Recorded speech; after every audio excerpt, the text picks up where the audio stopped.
तो एक क्वेश्चन है, इस क्वेश्चन में आपको रेजिस्टेंस बताना है और जो शेप है यहाँ पे कंडक्टर का वो यूनिफॉर्म नहीं है। सिंपल सा सवाल है, बहुत पॉपुलर सवाल है। ये देखिए यहाँ पे ये जो कंडक्टर दिया हुआ है, इस कंडक्टर के दोनों साइड जो क्रॉस सेक्शन देख रहे हैं उसका रेडियस अलग अलग है। एक का रेडियस ए है तो एक का रेडियस बी है, और ये जो है इसका लेंथ दिया हुआ है एल, और ये जो एल है क्वेश्चन में ऐसा गिवन है कि बी माइनस ए जो है वो काफ़ी छोटा है एल से। कभी इग्नोर करना हुआ तो आप कर सकते हैं, काफ़ी छोटा हुआ ये एल से। इसकी रेजिस्टिविटी रो दी हुई है, आपको बताना है इसका रेजिस्टेंस कितना होगा। हाँ, अगर यूनिफॉर्म क्रॉस सेक्शन का सवाल होता तो रेजिस्टेंस का formula R is equal to rho L by A आप डाल देते, एरिया पाई आर स्क्वायर, जो कि बेसिक लेवल होता है 10th लेवल का। लेकिन यही आपका 12th का सवाल है, तो कैसे काम करना है। तो यहाँ पे हम एक कंस्ट्रक्शन कर रहे हैं, क्वेश्चन में दिया हुआ था कंस्ट्रक्शन हम कर रहे हैं। क्या कर रहे हैं भाई, ये देखिए दोनों साइड हम चाहते हैं कि इधर अगर बी है लेंथ तो इधर भी बी लेंथ तक हमने इसे खींच दिया, एक ट्रायंगुलर शेप बन के निकला। अच्छा, ये जो एक्स्ट्रा लेंथ आप देख रहे हैं ये अगर वो पूरा बी है तो बी से ये ए लेंथ हटाएंगे तो ये बचेगा कितना, बी माइनस ए।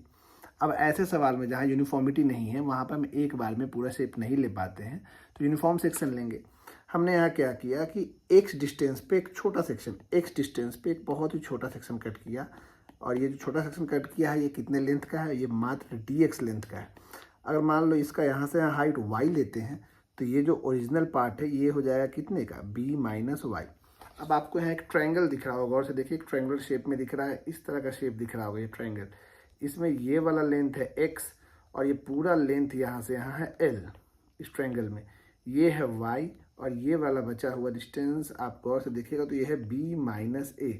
दो ट्रायंगल अगर सिमिलर होते हैं तो आपको ये पता होना चाहिए कि उसके साइड के रेशियो इक्वल होते हैं, यानी कि y by b minus a is equal to क्या हो जाएगा, यहाँ पे छोटे वाले ट्रायंगल का y लिए तो x बाई एल, यहाँ से y का वैल्यू कितना आ जाएगा, y is equal to b minus a by l into में x। तो ये जो y का वैल्यू आपको दिख रहा है इसको y इज इक्वल टू क्यों ना हम b minus a by l को k मान लेते हैं, तो y is equal to k into x, जहाँ के क्या हो जाएगा, के हो जाएगा बी माइनस ए बाई में एल। याद हो तो क्लियर है आपको बात। अब बात उठता है कि रेजिस्टेंस का फॉर्मूला क्या होता है, तो आर इज इक्वल टू होता है रो एल बाई ए। लेकिन हमने जो शेप बनाया, आप शेप देखो ऐसा शेप है, ऐसा है ना, तो इसमें हमें सिर्फ इस हिस्से का रेजिस्टेंस निकालना है, और ये तो सिर्फ dx का है। और अगर इस हिस्से का हम रेडियस बात करें, ये रेडियस यहाँ से यहाँ, तो ये हमने लिखा है, आप गौर करो ऊपर के डायग्राम में b minus y, b minus y है, तो यहाँ पे लेंथ में dx आ जाएगा और रेडियस में b माइनस वाई। तो अब छोटा सेक्शन है तो रेजिस्टेंस भी छोटा होगा, तो हम dr लिखेंगे। dr is equal to what, rho तो रो होता है, रो भाई तो रेजिस्टिविटी है, ये तो चेंज होने वाला नहीं है।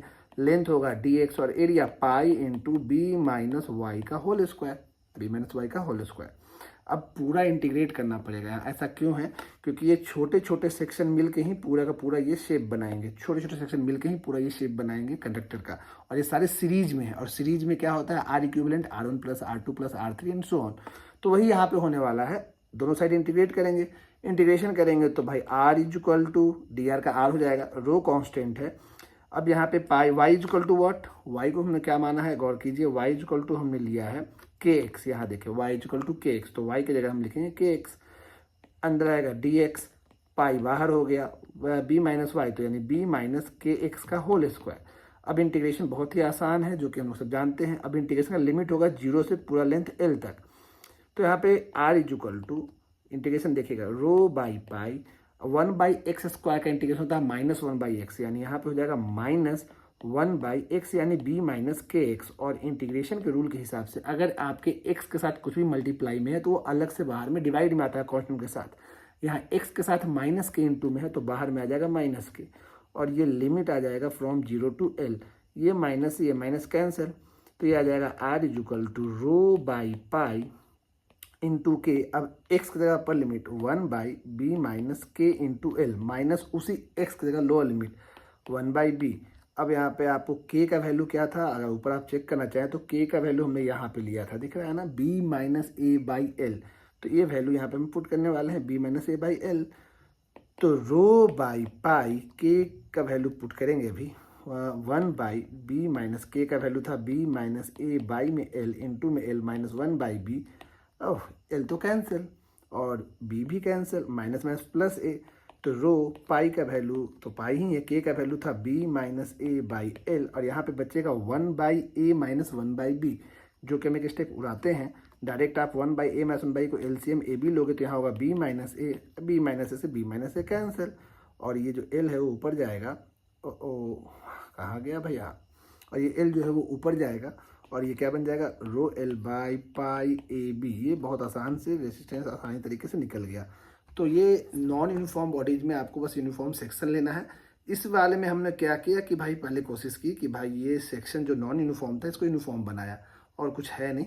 ऐसा ही एक और सवाल है जो कि कैपेसिटर का है, सेम सवाल है लेकिन तरीका वही है, लेकिन वो सवाल में थोड़ा फॉर्मूला अलग यूज होगा। याद कीजिए कैपेसिटर में 2 प्लेट्स थे और ये 2 तरह के डाइलेक्ट्रिक उसमें प्लेस किए गए थे। एक डाइलेक्ट्रिक ये था कांस्टेंट K1 और एक ये था कांस्टेंट K2। अब यहाँ पे भी तो डाइलेक्ट्रिक यूनिफॉर्मली नहीं फिलअप है ना, यहाँ पे देख रहे हैं इसका लेंथ है आपका D, तो ये D से 0 तक कम होते गया है। तो ये सवाल भी कैसे बनेगा इसको भी अभी बता देते हैं अगले वीडियो में, लेकिन पहले आप यहाँ तक समझ लीजिए।